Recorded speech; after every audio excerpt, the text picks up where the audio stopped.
በስመ አብ ወወልድ ወመንፈስ ቅዱስ አሐዱ አምላክ አሜን። ስድስተኛው የአቡነ ገብረ መንፈስ ቅዱስ ተአምር።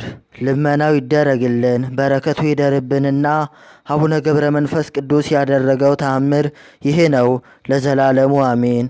አንዲት መካን የሆነች ሴት ነበረች፣ ልጅም አልነበራትም። ልጅ ይሰጣት ዘንድ ቀንም ማታም ወደ እግዚአብሔር ትጮህ ነበር።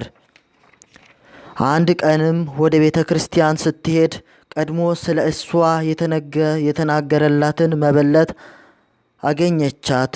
መበለቲቱ ስራዋን ሁሉ ገለጠችላት።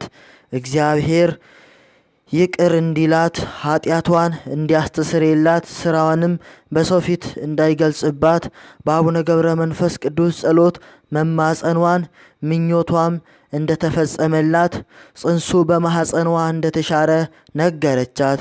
ሴቲቱ ይህን ነገር ከመበለቲቱ በሰማች ጊዜ በልቧ አመነችና እኔም በአቡነ ገብረ መንፈስ ቅዱስ ጸሎት እማጸናለሁ፣ እግዚአብሔር ሕመሜን መከራዬን አይቶ በአቡነ ገብረ መንፈስ ቅዱስ አማላጅነት ልጅ ቢሰጠኝ እኔም አገልጋይ እሆነዋለሁ፣ እስከ ዕለተ ሞቴም መታሰቢያውን አደርጋለሁ አለች። ይህንንም ብላ ወደ ቤተ ክርስቲያን ገባችና በእግዚአብሔር ቤተ መቅደስ ፊት ቆመች። አቤቱ የአቡነ ገብረ መንፈስ ቅዱስ አምላኩ በአባታችን አማላጅነት ልጅ ብትሰጠኝ እኔም በቃል ኪዳኑ አምናለሁ፣ ዝክሩንም እዘክራለሁ። በሚፈሩ ሰዎች ፊት ስለቴ ይህች ናት። ይህንም ተናግራ ሰገደችና የአባታችን የገድሉን መጽሐፍ ስማ ወደ ቤቷ ሄደች። ከዚህም በኋላ ጸነሰች፣ ወንድ ልጅም ወለደች። እንደ ተሳለችም አደረገች።